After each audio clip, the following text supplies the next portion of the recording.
حضور اکرم نور مجسم احمد مجتبیٰ محمد مصطفیٰ صلی اللہ علیہ وآلہ وسلم کا فرمان ذیشان ہے، پاک پیغمبر ارشاد فرماتے ہیں کہ رمضان اور قرآن میری امت کی سفارش کریں گے۔ اللہ اکبر۔ تو رمضان کے ساتھ قرآن پاک کا بہت قریبی تعلق ہے، کیونکہ اللہ تبارک و تعالیٰ کے پاک کلام میں رب تبارک و تعالیٰ ارشاد فرماتا ہے شہر رمضان الذی انزل فیہ القرآن، کہ رمضان یہ وہ مہینہ ہے، وہ مقدس مہینہ ہے جس میں ہم نے قرآن کو نازل کیا ہے۔ تو رمضان کے اندر قرآن کی ترکیب بنائیں، ہمارے گھروں کی خوشنما اور خوبصورت الماریوں کے اندر پیارے سے غلاف کے اندر لپٹا ہوا قرآن ہمیں آوازیں دے رہا ہے کہ مجھے بھی پڑھو۔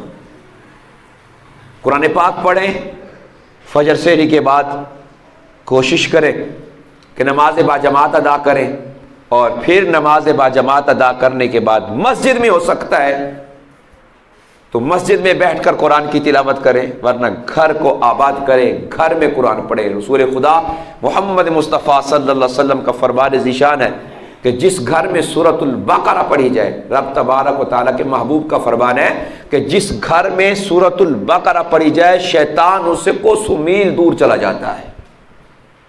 اور پھر رمضان المبارک میں تو کیا کہنے، قرآن کا ویسے حرف ایک پڑھا جائے تو اللہ کے محبوب فرماتے ہیں کہ ایک حرف پڑھنے پر اللہ تبارک و تعالیٰ 10 نیکیاں عطا فرماتا ہے۔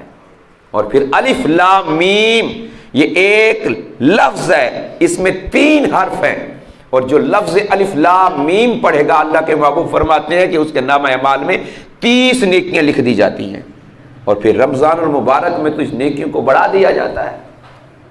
تو اپنے نامہ اعمال میں قرآن کی کثرت کر کے اپنے نامہ اعمال میں نیکیوں کو بڑھا دیں۔ رمضان المبارک ہمارے لیے رحمتیں اور برکتیں لے کر آتا ہے، تو اس ماہ مقدس کے اندر زیادہ سے زیادہ قرآن پڑھیں۔ ہم اگر ہمارے پھر سلاف کی زندگی کو دیکھتے ہیں تو جس امام کے ہم مقلد ہیں، حضرت نعمان بن ثابت، حضرت امام اعظم ابو حنیفہ رحمت اللہ علیہ، آپ کے بارے میں روایات میں آتا کہ آپ رمضان المبارک کے مقدس مہینے میں 61 قرآن پاک پڑھا کرتے تھے، 61 مرتبہ مکمل قرآن پاک، ایک دن کو ایک رات کو۔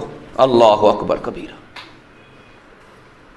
رمضان المبارک کو قرآن پاک کے ساتھ مزین کر دیں، کثرت سے کلام پاک کی تلاوت کریں، اور پھر قرآن پاک اگر کوئی حافظ قرآن ہے، قاری قرآن ہے، پڑھتا ہے تو اسے 15 سے 20-22 منٹ لگتے ہیں،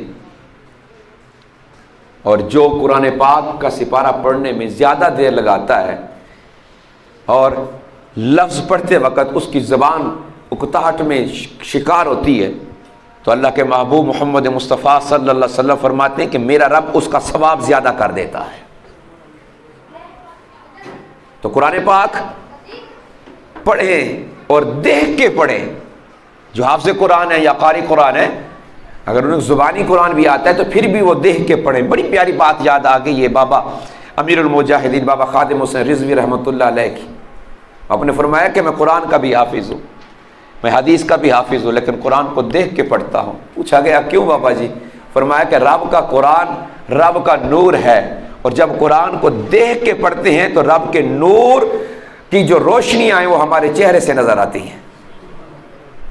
تو قرآن کو دیکھ کے پڑھنے پہ، دیکھ کر پڑھنے کا ثواب، ہر لفظ کا ثواب، اور پھر رمضان مبارک کی برکت اور رحمتوں کا ثواب۔ تو قرآن پاک کو رمضان مبارک کے اندر زیادہ سے زیادہ پڑھنے کی کوشش کریں، زیادہ سے زیادہ کثرت سے قرآن پاک کی تلاوت کریں۔ اللہ کے نبی محمد مصطفیٰ صلی اللہ علیہ وآلہ وسلم کا یہ نازل، آپ کی ذات پہ نازل ہونے والا یہ پاک کلام رب کا بڑی عزتوں، بڑی برکتوں اور بڑی رحمتوں کا حامل ہے۔ حضرت عیسیٰ علیہ السلام قبرستان سے گزر رہے ہیں، ایک قبر پہ نگاہ پڑی تو کیا دیکھتے ہیں کہ اس قبر پہ عذاب ہو رہا ہے۔ اللہ کے نبی وہاں سے آگے چلے گئے، واپس پلٹے تو کیا دیکھتے ہیں کہ اس قبر پر اللہ تبارک و تعالیٰ کی رحمتوں کا نزول ہو رہا ہے۔ یہ بات رسول خدا اپنے اصحاب سے فرما رہے ہیں۔ حضرت عیسیٰ علیہ السلام نے اللہ کی بارگاہ میں عرض کی، مولا ابھی یہاں سے گزرا ہوں، اس قبر پہ عذاب ہو رہا تھا، اب اس قبر پر رحمتوں کا نزول ہو رہا ہے۔ تو میرے رب نے حضرت عیسیٰ علیہ السلام سے فرمایا کہ جب یہ شخص فوت ہوا تھا تو اس کی بیوی حاملہ تھی، یہ گناہگار تھا، اور قبر میں اسے عذاب نار دیا جا رہا تھا۔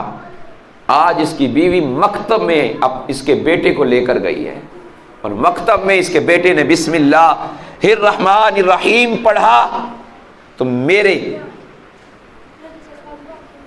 قدرت نے یہ گوارا نہ کیا کہ جس کا بیٹا زمین کے اوپر مجھے رحمان اور رحیم کہے، میں زمین کے اندر اس پہ عذاب نازل کروں۔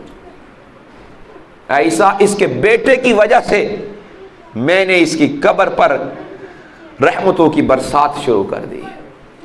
قرآن پاک کثرت سے پڑھیں،